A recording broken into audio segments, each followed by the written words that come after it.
नमस्कार, पॉलिटिकल जियारा अड्डा के इस चैनल पर आप सबका स्वागत है।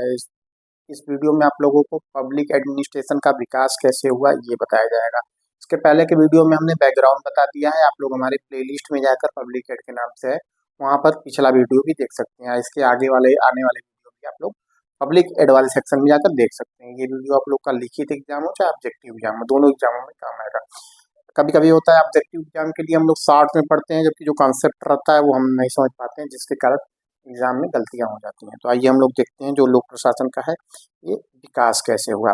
तो आप लोग जानते हैं कि जो पब्लिक एड का विकास है ये पहले इसका अध्ययन राजनीति विज्ञान के अंतर्गत ही होता था। तो पब्लिक एडमिनिस्ट्रेशन लोक प्रशासन का विकास होने के लिए आवश्यक है कि इसका अब राजनीति विज्ञान से अलगाव हो। तो पहले चरण में यही आता है, अभी हम आप लोगों को बताएंगे। इसके पहले जो है 1812 में फ्रांस और जर्मनी में अध्ययन शुरू हुआ था एडमिनिस्ट्रेशन का या पब्लिक एडमिनिस्ट्रेशन का। क्या जो जैबुनिन करके एक लेखक थे, उन्होंने इसकी शुरुआत की थी। लेकिन जो व्यवस्थित शुरुआत है उसका वो शुरू होता है 1887 से। पूछा जाएगा आप लोगों से कि लोक प्रशासन के जनक कौन है, पब्लिक एड के फादर कौन है, तो वो व्यक्ति हैं वुडरो विल्सन, जो अमेरिका के राष्ट्रपति भी रहे हैं। और इनकी जो निबंध थी वो है अ स्टडी ऑफ एडमिनिस्ट्रेशन। इन्होंने 1887 में लिखा और यहीं से लोक प्रशासन का शुरुआत होता है और लोक प्रशासन के पहले चरण की भी शुरुआत होती है। और यदि पूछा जाएगा कि पहली टेक्स्ट बुक कौन सी है, तो वो एल.डी. वाइट की है, introduction to the study of public administration, 1926 में आती है। यहाँ से टेक्स्ट बुक के रूप में इसका अध्ययन शुरू होता है। तो ये 5 चरण के रूप में यहाँ पर दिखाया गया है कि इसका विकास हुआ है। 5 चरण बहुत ही इंपॉर्टेंट है। किस चरण कितने सन तक चला है ये इंपॉर्टेंट है, और किस चरण में क्या बातें बोली गई हैं ये इंपॉर्टेंट है। और एक दो विद्वान के नाम, जैसे पहले चरण के विद्वान कौन है, वुडरो विल्सन है, गुडनाव है, एल.डी. वाइट। दूसरे चरण के विद्वान के नाम अभी हम बताएंगे आप लोगों को। तो 5 चरण के नाम देखिए, राजनीतिक प्रशासन द्वैत भाव, पॉलिटिक्स एडमिनिस्ट्रेशन डाइकोटोमी, यानी दोनों अलग कैसे होते हैं, राजनीति विज्ञान से लोक प्रशासन अलग कैसे होता है पहले चरण में। आइए हम पहले लोग पहले चरण के देख लेते हैं। इसकी जो अवधारणा है वो ये है कि जो राजनीति है वो प्रशासन से अलग है। पॉलिटिक्स और एडमिनिस्ट्रेशन में डिफरेंस है। पहले क्या है, पॉलिटिक्स और एडमिनिस्ट्रेशन को एक ही माना जाता था। अब यहाँ पर क्या है बताया गया कि जो राजनीति विज्ञान है उसका काम नीति निर्माण करना है, पॉलिसी मेकिंग किसका काम है, पॉलिटिक्स का काम है। और जो हमारा एडमिनिस्ट्रेशन है उसका काम है नीति को क्रियान्वित करना, नीति लागू करना प्रशासन का काम है, नीति बनाना राजनीति विज्ञान का काम है। तो यहाँ से इन दोनों में द्वैत भाव शुरू होता है। कब से, 1887 से 1926 तक ये पहला चरण चलता है। इसके जो प्रमुख विद्वान है वो वुडरो विल्सन, जो कानूनी उपागम के प्रमुख माने जाते हैं। इनकी परिभाषा क्या है पब्लिक एड की, ये पिछले वीडियो में आप हमारे देख सकते हैं। और गुडनाव को अमेरिकी लोक प्रशासन का पिता माना जाता है। गुडनाव पूछा जाएगा अमेरिकी लोक प्रशासन का पिता कौन है, तो फ्रैंक जे गुडनाव ये। और इन्होंने एक्सपर्टीज पर बल दिया, यानी प्रशासन को विज्ञान बनाने पर बल दिया। दो चीज ये लोग करते हैं। पहला चीज ये लोग करते हैं कि प्रशासन को राजनीति से अलग करते हैं, और दूसरा ये लोग करते हैं कि विज्ञान बनाने पर बल देते हैं। ठीक है, फ्रैंक जे गुडनाव की किताब है पॉलिटिक्स एंड एडमिनिस्ट्रेशन। इसमें इस जो पॉलिटिक्स और एडमिनिस्ट्रेशन का विभाजन किया गया है इसको मजबूत बनाते हैं, और लोक प्रशासन को एक नए अलग विषय के रूप में यहाँ से शुरुआत होती है। पहले चरण में क्या क्या बातें बोली गई कि लोक प्रशासन राजनीति से अलग है, लोक प्रशासन क्या है, विज्ञान है, बनाने पर बल दिया गया। कौन कौन विद्वान आते हैं, वुडरो विल्सन आते हैं और गुडनाव आते हैं।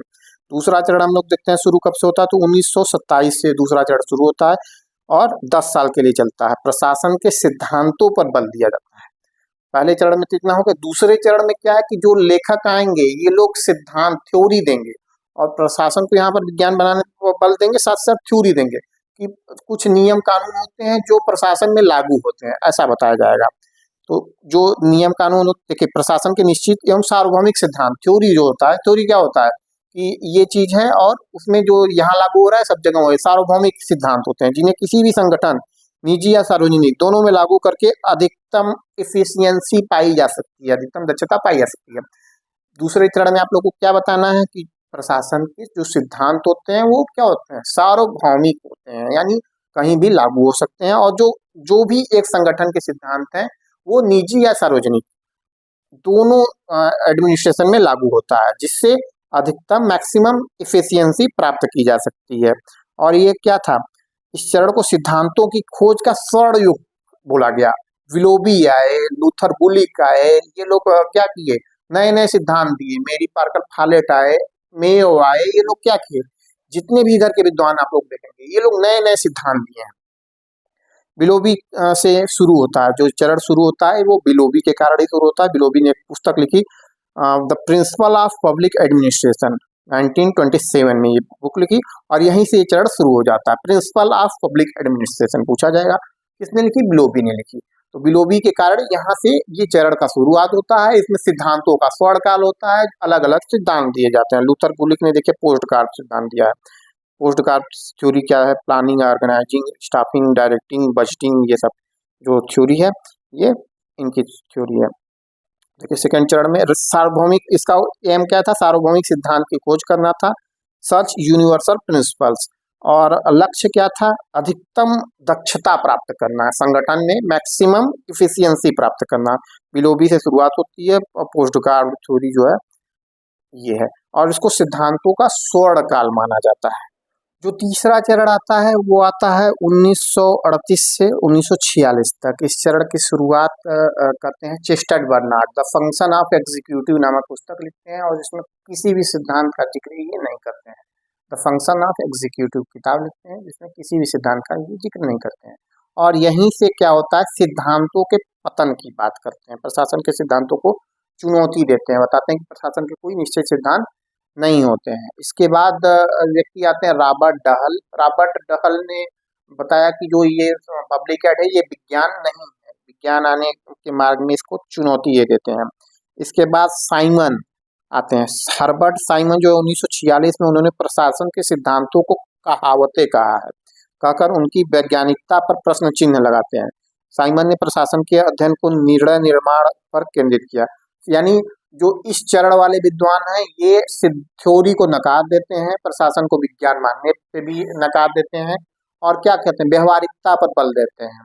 इसमें कौन कौन विद्वान आते हैं, तो रॉबर्ट डहल आते हैं, देखिए रॉबर्ट डहल आते हैं, और चेस्टर्ड बर्नार्ड आते हैं। बर्नार्ड की फेमस बुक है द फंक्शन ऑफ एग्जीक्यूटिव, और मानव व्यवहार पर बल देते हैं।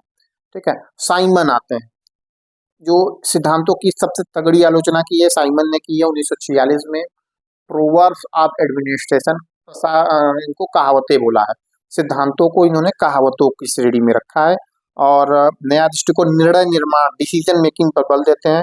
ठीक है, इस चरण में ये सब बातें होती हैं, यानी सिद्धांतों को पूरी तरह से नकार दिया जाता है 1938 से 1946 वाले इस युग में।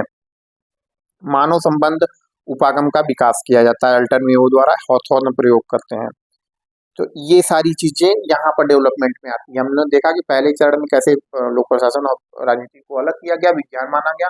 दूसरे चरण में सिद्धांत का स्वर्ण युग रहा। तीसरे चरण में आने पर विज्ञान को भी नकारा गया और सिद्धांतों की भी आलोचना। देखिए हमारा जो चौथा चरण आता है, तीसरे चरण में तक आते आते सिद्धांतों की नकार दिया गया, तो चौथा चरण में संकट आ गया, क्योंकि अब तक क्या था कि राजनीतिक प्रशासन द्विविभाजन और सिद्धांतों को दोनों को नकार दिया गया था, जिसके कारण लोक प्रशासन को अपनी अलग पहचान बनाने का संकट झेलना पड़ा। तो चौथे चरण का क्या नाम है, पहचान का संकट एवं अंतः अनुशासनात्मक अध्ययन। का मतलब ये होता है कि अब जो है पब्लिक एड, यानी प्रशासन को केवल राजनीति ही नहीं, अलग अलग विषयों में से जोड़कर देखा जाने लगा। मनोविज्ञान, समाजशास्त्र, अर्थशास्त्र जैसे अन्य सामाजिक विज्ञानों से जोड़कर इसका अलग से अध्ययन किया जाने लगा कि इसका समाज पर क्या प्रभाव पड़ता है, इसके समाज में लोगों के मानसिक स्तर पर क्या प्रभाव पड़ रहा है, किस प्रकार से इसका काम किया जाना चाहिए। रॉबर्ट डहल ने 3 चुनौतियां जो पहले बताई थी उसको यहाँ की विज्ञान नहीं बन सकता है जब तक वह 3 बाधाओं को पार करना है। मूल्यों की समस्या, मानव व्यवहार की अनिश्चितता, तुलनात्मक कमी। तो देखिए इसका परिणाम ये होता है कि तुलनात्मक लोक प्रशासन का उदय होता है इस चरण में, और फ्रेडरिक्स ने प्रशासनिक व्यवहार परिवेश के प्रभाव के अध्ययन पर तुलनात्मक पर जोर दिया। देखिए इस चरण में क्या हुआ कि संकट का समय था और इस अलग अलग विषयों से जोड़ा गया। इसमें जो होता है मनोविज्ञान, अर्थशास्त्र, इन सब चीजों से प्रशासन को जोड़ा गया। और जो पांचवा चरण हम देखते हैं कि 1971 से अब तक का चरण है। इसमें नवीन लोक प्रशासन, नवीन लोक प्रबंध, एनपीए, एनपीएम जैसे एनपीएस जैसे चीजों का विकास होता है। एनपीए जो होता है इसका ये जो है ड्वाइड वाल्डो के नेतृत्व में होता है और मूल्य मुक्त अध्ययन को अस्वीकार कर दिया जाता है। जो सामाजिक रूप से सामाजिक न्याय की भी बात की जाती है, प्रासंगिकता, सामाजिक समता, प्रासंगिकता, इन सब चीजों पर बल दिया जाता है कि जो हमारा एडमिनिस्ट्रेशन है ये मूल्य मुक्त नहीं है। ये कैसा है, ये जो है इसका समाज पे प्रभाव पड़ता है, समाज पे अच्छा प्रभाव पड़े इसके लिए प्रयास किए जाने चाहिए। इसके लिए यहाँ हनी रिपोर्ट, फिलाडेल्फिया सम्मेलन, ये सब सारी चीजें होती हैं और मीनोब्रुक सम्मेलन होता है। नवीन लोक प्रबंध जो होता है ये मार्केट क्षेत्र की गुणों को पब्लिक एड में लागू करता है, यानी ट्रिपल ई, इफिशियंसी, इकोनॉमी और इफेक्टिवनेस पर ध्यान दिया जाता है। तो ये देखिए पांचवा चरण हमारा था, तो इसको एक बार हम फिर से देख लेते हैं क्या क्या था। तो देखिए पहले चरण में कब से कब तक, 1887 से लेके 1926 तक राजनीति और प्रशासन को अलग किया गया और प्रशासन को राजनीति विज्ञान से अलग किया गया, प्रशासन को विज्ञान बताया गया। कानूनी उपागम के लोग रहे हैं कौन कौन, वुडरो विल्सन और गुडनाव, ठीक। और दूसरा जो चरण है ये सिद्धांतों का स्वर्णकाल रहा है। इसमें जो बुक लिखी गई, पहली पाठ्य पुस्तक बता दीजिएगा आप लोग, लूथर एल डी वाइट की पाठ्य पुस्तक था, इंट्रोडक्शन टू पब्लिक एडमिनिस्ट्रेशन। और इसमें जो विलोबी की बुक से यहाँ पर प्रिंसिपल ऑफ पब्लिक एडमिनिस्ट्रेशन से शुरुआत होता है, पोस्ट कार्ड थ्योरी दी जाती है, एल्टन मेयो का सिद्धांत दिया जाता है और मेरी पार्कल फारेट का थ्योरी दिया जाता है। यानी ये जो था वो प्रशासन को एक विज्ञान मानकर सार्वभौमिक नियम की खोज करते हैं। जो तीसरा चरण था वो प्रशासनिक सिद्धांतों को सीधे चुनौती दी जाती है, रॉबर्ट डाहल, चेस्टर बर्नार्ड और साइमन के द्वारा। ये लोग व्यवहारिक बातों पर जोर देते हैं, सिद्धांतों की आलोचना करते हैं और मानवीय व्यवहार पर जोर देते हैं। जो मानव का व्यवहार है वो चेंज होता रहता है, कैसे किस प्रकार से काम करवाया जा सकता है। साइमन ने प्रशासन के सिद्धांतों को कहावतें कहकर आलोचना किया। 1947 से 1970 तक ये चौथा चरण रहा। इसमें पहचान का संकट एवं अंत अनुशासनात्मक अध्ययन पर बल दिया गया।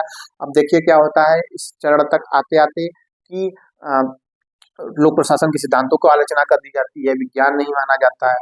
तो एक प्रकार से फिर से लोक प्रशासन एक जूझता है विषय के रूप में। तो यहाँ पर इसको सामाजिक सोशियोलॉजी और मनोविज्ञान, इकोनॉमिक्स इत्यादि से जोड़कर इसका तुलनात्मक अध्ययन किया जाता है। फ्रेडरिक्स वगैरह परिवेश के माध्यम से इसका अध्ययन करते हैं।